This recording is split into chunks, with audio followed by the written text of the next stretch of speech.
안녕하세요. 주원준입니다. 가톨릭 평신도 신학자와 함께 구약성경 관련해서 15명을 대중적으로 쉽게 보는 강의의 오늘 13번째 시간입니다. 벌써. 오늘은 본격적으로 유일신 신앙에 대해서 말씀드리려고 하는데요. 고대 근동세계가 굉장히 다채로운데 거기서 유일신 신앙에 관련해서 크게 두 사람을 좀 비교해 보려고 그래요. 보통 이제 유일신 개혁 그러면 옛날 이집트에 하나 유일신 개혁이 있었다. 보통 이제 아케나톤, 유명한 임금이죠. 그 임금을 일단 보고, 그 다음에 이스라엘에도 조금 후대 시기에 엘리야라는 큰 예언자가 있었거든요. 그래서 그 두 분을 좀 비교해 보면서 이스라엘의 유일신 개혁은 어떻게 다른가, 이걸 좀 말씀드려 보려고 합니다. 첫 번째 볼 분은 이제 아케나톤으로 유명한 이집트의 파라오인데요. 사실 이 아케나톤은 파라오가 될 때 이름은 아케나톤이 아니었어요. 아메노텝 3세였어요. 왜냐하면 아버지의 이름을 이었거든요. 근데 아메노텝 3세는 어떤 파라오였냐? 그러면 여러분이 생각하시는 고대 이집트의 최고로 강성했던 나라, 그러면 고왕국, 중왕국, 신왕국 중에서 신왕국이거든요. 신왕국 중에서도 제일 강성했던 파라오가 어느 시대냐? 그럼 보통 람세스 2세를 생각하시는데 실질적으로는 아메노텝 3세, 아메노텝 4세 이게 굉장히 강했을 때예요. 그러니까 이 아케나톤은 아메노텝 4세였는데 어떻게 강성했냐? 그 아버지 아메노텝 3세, 그 아버지 전부 다 투투모세 1세, 2세, 3세, 4세가 다 대단했어요.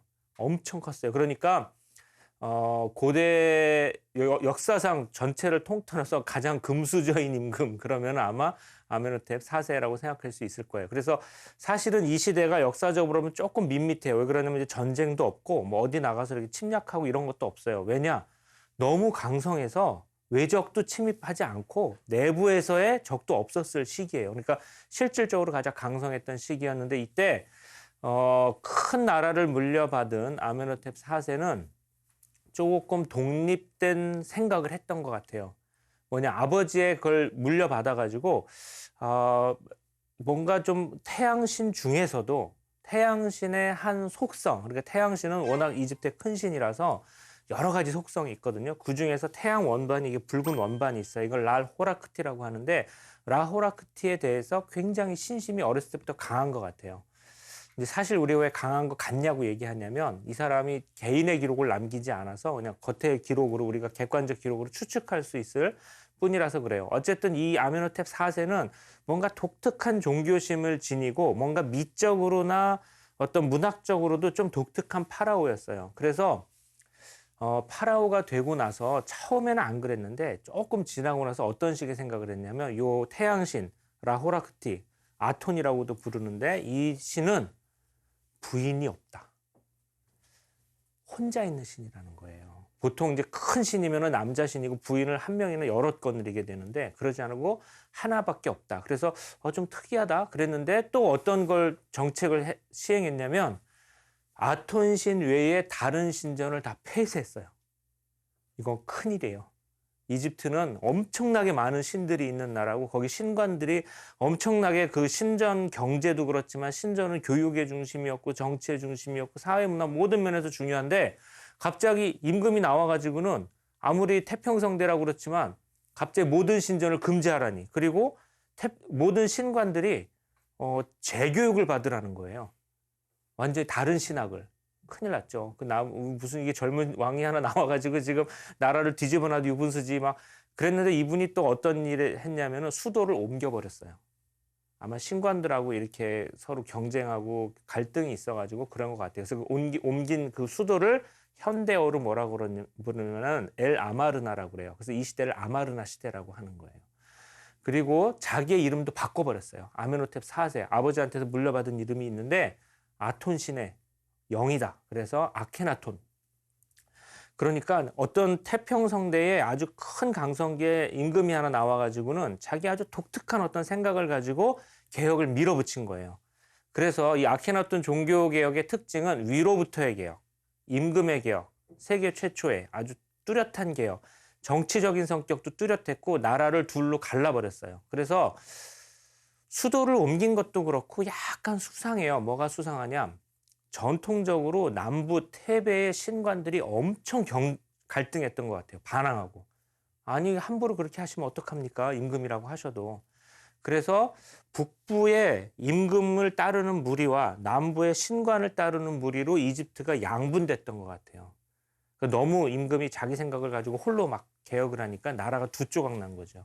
그래서 이집트 정치에 아주 큰 영향을 남기게 되는데 이집트가 내분이 일어나서 북부와 남부로 나뉘는, 물론 그전에 남부 북부의 갈등은 있었지만 그게 더 심화됐던 것 같고, 수도를 제외하고는 실제로 별로 임금을 따르지 않은 것 같아요. 왜냐하면 그 수많은 신전과 신관들이 그 신관이 잘 폐쇄된 것 같지도 않고 새로 수도를 만들어서 거기서는 잘 지킨 것 같은데 나머지 이집트 지역에서는 그냥 느슨하게 그냥 보통 우리가 추측하기로는 임금이 죽을 때만 기다린 것 같아요. 저 임금은 저 빨리 죽어야지. 그래서 그의 아들이 그 유명한 소년왕 투탕카톤이에요. 그 황금 마스크로 유명한 사람 있죠. 걔는 좀 불우한 왕인데 왕이 되고 조금 있다가 이름을 또 바꿨어요. 투탕카문으로. 그러니까 자기 할아버지 이름으로. 자기 아버지 개혁이 거기서 실패했던 것 같아요. 그리고 약간 약한 왕이었고 어린 때 죽었거든요. 그래서 아마 어릴 때 죽은 것도 약간 좀 수상해요. 우리가 확실한 증거는 없지만 좀 불쌍한 왕이에요. 그러니까 이 아케나톤의 개혁은 실제로 수도를 옮기고 개혁을 한 거는 한 10년 남짓밖에 안 돼요. 그리고 역시 임금의 개혁이라 그런지 자료가 많이 남았어요. 그러니까 아마르나 시대의 조각품이라든지 어떤 네페르티티 임금의 그 왕비의 그 상이라든지 이런 게 굉장히 많이 남았고 문헌도 꽤 많이 남았어요. 아톤 찬미가 같은 건 우리 구약 성경의 시편 104편에 영향을 주었다고 하고 많이 남았지만 실패한 개혁이었어요. 그 뒤로 이집트는 그런 유일신 개혁을 하지 못했고 또 잊혀진 개혁이었어요. 사실 아케나톤의 개혁은 근대 학자들이 새로이 발굴해가지고 알아낸 것이지 그 이집트에 그렇게 면면이 이어져 내려오는 건 없었어요. 그래서 자크 크리스티안 같은 소설로도 굉장히 유명하고 세계적으로도 지금 유명하지만 사실은 중세의 학자들이나 중세의 교회는 이 개혁을 거의 모르고 안다 하더라도 굉장히 피상적으로만 아는 그런 수준이었어요. 그러니까 이집트의 개혁은 이제 이런 측면이 있었어요. 그런데 이것보다 한 몇백 년 후에, 한 300~400년 후에 이제 이스라엘에서도 유일신 신앙이 나오게 되는데 이 유일신 신앙을 대표하는 인물이 누구냐? 이 당시 이제 엘리야라는 예언자예요. 두 유일신 개혁은 겉으로는 비슷한데 여러모로 대조적이에요. 일단 출신이 달라요.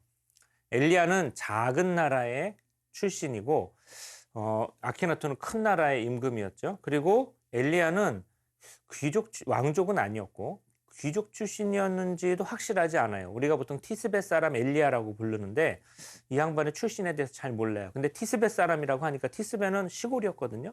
그러니까 아마 귀족이었다 하더라도 중앙의 서울에 있는 힘 있는 귀족은 아니었을 거고 아마 시골의 귀족 출신이 아닐 수도 있어요. 어쨌든 이분은 개인사를 잘 몰라요. 아케나톤은 막 부인도 있고 아들도 있고 딸도 있고 그림이 다 전해져 내려오고 본인의 상도 전해져 내려오지만 엘리야는 그런 기록이 거의 없어요. 그냥 엘리야에 있는 기록은 성경 기록뿐이에요. 열왕기 상권 17장에서 19장, 그다음 열왕기 하권 1장 그 정도밖에 기록이 없어요. 엘리야는 이스라엘이 남북으로 분단되었을 때 북이스라엘의 예언자였어요. 그리고 그때 북이스라엘의 임금은 누구였냐면 아합 임금이었고 티로에서 시집온 이세벨 왕비가 있었는데 엘리야는 뭐로 유명하냐? 임금하고 왕비하고 싸운 걸로 유명해요. 엄청 싸웠어요. 아합이라는 임금을 그래서 알아야 돼요. 엘리야가 어떻게 활동했는지를. 아합은 이제 성당이나 교회를 다니시는 분들은 거의 타락한 임금의 대표적인 그래서 굉장히 나쁜 임금 이렇게 알고 계시는데 실제로 역사적으로 보자면 아합 시대 북이스라엘은 굉장히 강성했어요. 부강한 나라였고 적어도 22년을 다스린 굉장히 큰 임금이었고 쿠르크 석비라는 그 외부의 아시리아에서 만든 석비가 있는데 거기서 그 아합 임금 이름이 나올 정도로 굉장히 강한 비중 있는 임금이었어요. 근데 나라를 외부에서 보기는 굉장히 크게 다스렸지만 구약 성경의 평가는 굉장히 박한 임금이에요. 왜 그러냐? 그 사람이 종교 정책 때문에 우리가 흔히 아합은 이스라엘의 야훼 신앙을 배척하고 바알 신앙을 이제 권장했다. 그래서 이제 많이 욕을 먹는데 사실 보면은 아합이 야훼 신앙을 배척했는지 좀 의문이에요. 왜냐? 아합은 전쟁에 나가기 전에 곧잘 야훼 신한테 문의했어요. 열왕기 상권 20장에 보면은 아람 임금 벤 하닷이 쳐들어왔을 때 이스라엘의 야훼한테 문의해서 야훼 신이 그대로 하는 대로 해가지고 대승을 거둔 적도 있고요. 어떤 전쟁에 나가기 전에 야훼 신한테 물어봅시다. 그래서 그 뜻대로 뭐 곧잘 하고 그랬어요. 그래서 야훼의 뜻을 물었기 때문에 이 사람이 야훼 신앙을 배척한 것 같지는 않은데, 그런데 야훼 신이 한 대로 하고 나서 승전을 하고 나서 야훼 신이 아람 임금을 죽이라고 그랬는데 안 죽였어요. 풀어줬어요. 왜냐하면 이 사람 그 아합은 아람 사람들하고 좀 친했거든요.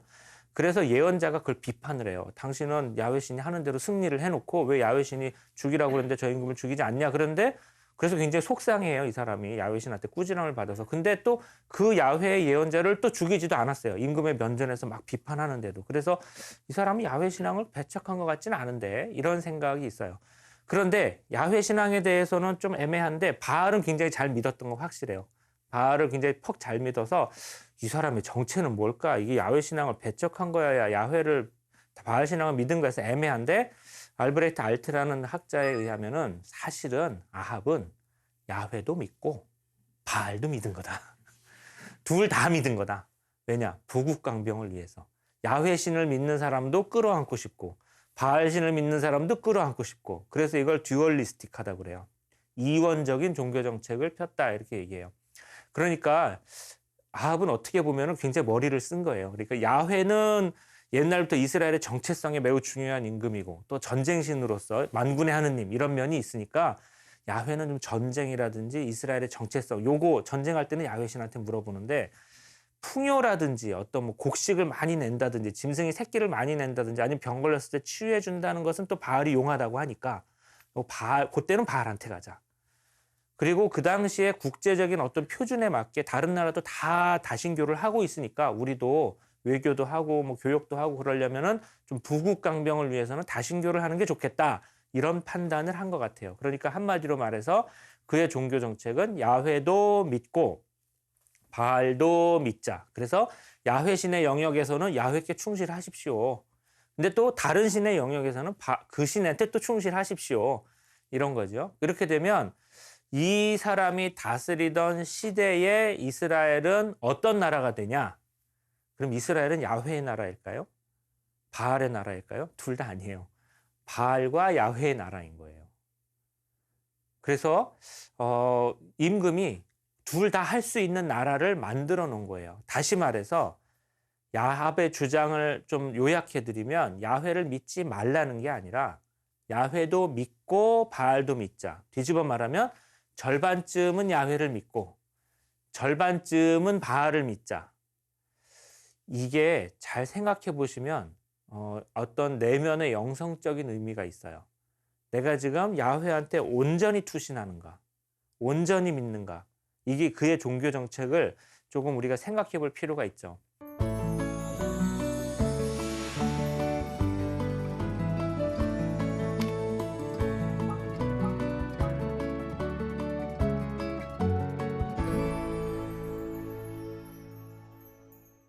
이게 굉장히 좀 깊이 알아야 들어야 되는데, 야훼 신앙을 이분이 이제 탄압했다고, 아합이 탄압했다고 우리가 알고 있는데, 야훼 신앙을 탄압한다는 것은 무엇인가? 왜 그는 구약 성경에서 악인인가? 완전히 못 믿게 하는 게 아니었어요. 그래서 우리가 흔히 아합은 야훼 신앙을 탄압했다 그러면 마치 조선조 마렵의 천주교 탄압처럼 막 믿으면 막 족보에서 파버리고 막 이놈들은 국가적인 반란이고 막 잡으러 쫓아다니고 막 사악한 무리다 막 이렇게 하는 게 아니라, 오히려 더 위험한 탄압은 절반만 믿어라. 완전히 다 믿지 마라. 어쩌면 이게 달콤한 속삭임 같은 거예요. 왜냐, 우리가 세상 일도 좀 판단해야 되고 뭐 좀 어떻게 또 이게 야훼신만 믿고 살겠냐. 세상을 살려면 적당히 좀 이렇게 현실적이어야지. 약간 이런 사람이죠. 그래서 이런 사람을 구약 성경은 대표적인 악인 가운데 하나로 친다. 그런데 이렇게 절반만 믿자 하는 거 있잖아요. 이거를 바알 종교는 받아들일 수 있었어요. 왜냐? 다신교는 그렇게 살았으니까. 바알은 그렇게 사는 거예요. 원래 여러 신이 생로병사, 출생의 신, 성장의 신, 혼인의 신, 죽음의 신 다 따로 있고, 무슨 질병을 맞는 것도 어떤 치통의 신, 위통의 신, 뭐 정신병이 걸렸을 때 가는 신, 자연현상도 뭐 가뭄의 신, 비의 신, 바다신 다 따로 있으니까 이렇게 영역을 나눠서 맞는 거니까 바알 신은 그래요. 뭐 풍요하고 치유는 우리가 맡고 전쟁은 그럼 야훼 신이 맡으세요. 이렇게 할 수가 있어요. 그런데 엘리야는 이거를 못 받아들인 거예요. 아합과 이세벨의 종교 정책, 어떤 이원적인 신앙, 둘 다 믿자는 권유, 야훼와 바알의 공존, 일종의 영역을 나누는 거, 이거를 하면 안 된다. 이거를 신앙의 굉장히 위기로 판단한 것 같아요. 일탈로 판단한 것 같아요. 그런데 같은 야훼의 예언자라고 하더라도 성경을 보면 다른 야훼의 예언자는 이거를 위기로 인식하지 않고 그냥 받아들인 것 같아요. 그렇게 하는 게 낫겠다. 야훼의 사제들, 야훼의 대사제들, 야훼의 예언자들이 많이 있었거든요. 그 당시에. 이 사람들이 이걸 어느 정도 수용한 것 같아요. 우리 그렇게 합시다라고. 왜냐하면 엘리야가 나 하나밖에 안 남았습니다. 이렇게 자주 얘기하거든요. 다른 사람들은 이걸 수용한 것 같아요. 그래서 이 야훼 신앙을 지키려는 사람은 나밖에 없어요. 카르멜산에서 야훼 예언자 400명, 아니 바알의 예언자 400명하고 혼자 전투할 때도 이 사람 편을 드는 사람이 없어요. 혼자 싸웠다는 거예요. 그래서 그 같은 야훼 예언자들은 다 어디로 가고. 그래서 엘리야 입장에서는 저 사람들은 야훼 예언자라고는 하지만 실질적으로는 바알을 절반을 믿는 사람들이니까 진정한 야훼 예언자가 아니고 나 하나밖에 없습니다. 그러니까 엘리야는 이 대가로 바알 믿으면 안 되고 야훼만 믿어야 됩니다. 이 말을 했다는, 이런 주장을 했다는 대가로 모진 박해를 받았죠. 막 목숨이 위태롭기도 하고 막 도망가기도 하고 뭐 하나 없기도 하고 막 결국은 막판에는 한판 뒤집기를 하긴 했지만 그것 때문에 굉장히 힘들어야 했어요. 그래서 엘리야의 주장을 우리가 조금 더 들여다보게 되면 엘리야의 주장은 뭐냐? 아합 임금은 야훼와 바알을 둘 다 믿자였고 엘리야의 주장은 오직 야훼만 섬겨라였어요.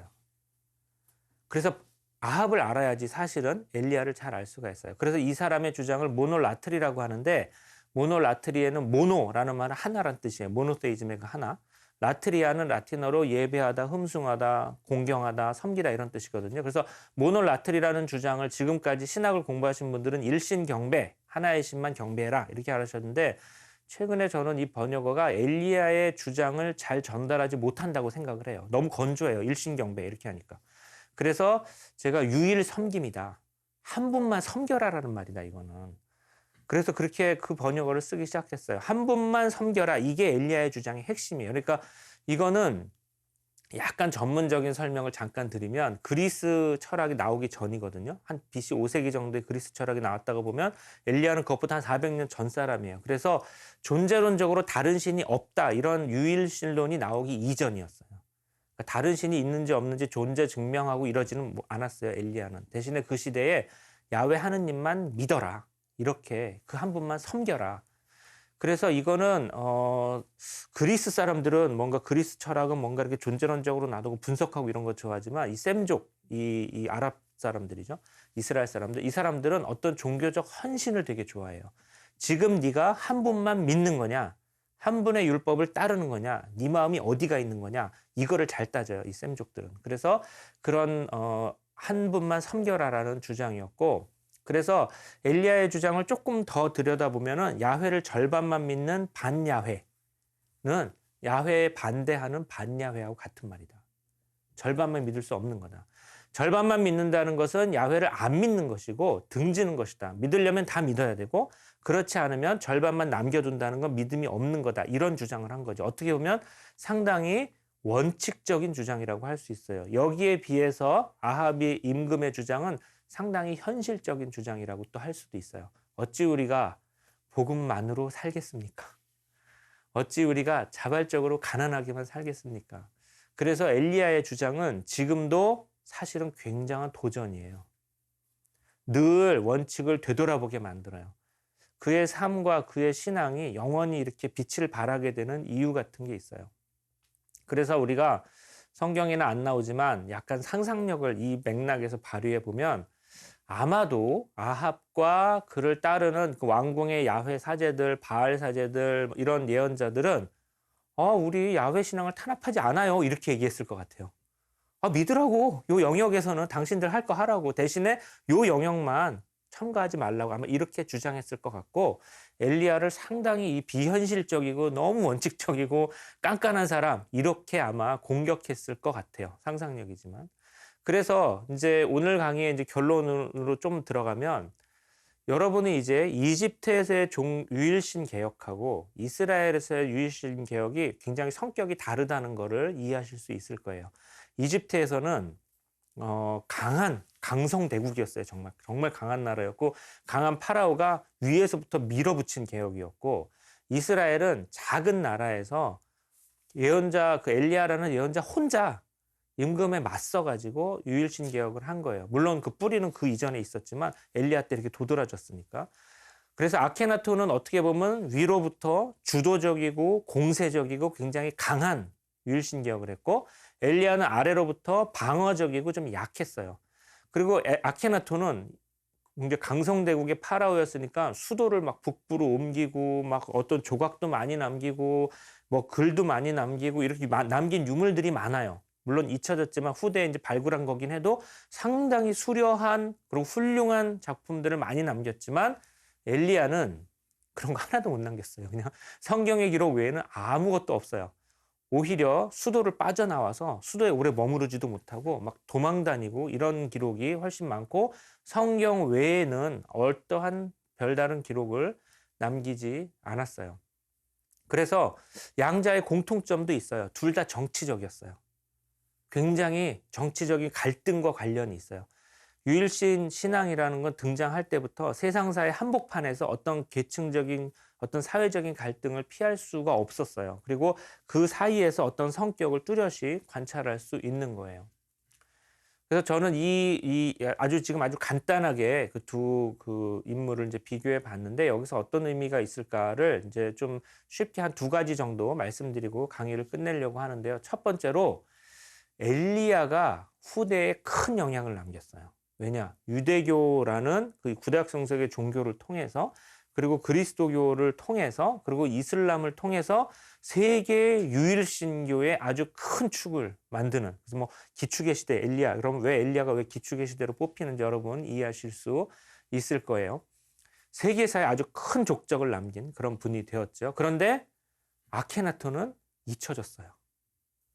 수천 년간 잊혀져 있다가 근대에 들어와 가지고 발굴하고 해독하면서 아 이분이 어떤 분이었구나라는 걸 재구성할 수 있었어요. 유일신교의 역사를 보게 되면 이제 위로부터의 유일신교와 아래로부터의 유일신교가 있는데 위에서부터의 유일신교는 그 이후에도 약간 부작용을 좀 남겼던 것 같아요. 뭔가 좀 억압하는 듯한 것도 있고 다른 사람들한테 자유를 주지 못한 것도 있고 그래서 역사적으로 조금 그런데 아래로부터의 유일신교는 나름대로 좀 건강한 면이 있어요. 뭔가 억압받는 사람들, 뭐 노예라든지 흑인 노예라든지 아니면 한국의 순교 성인이라든지 이런 분들 보면은 그 한 분이신 하느님이 나의 편이다. 이 가난하고 힘든 사람들 편이다라고 할 때는 어떤 사회적인 진보라든지 해방을 이루는데 도움이 됐던 것 같아요.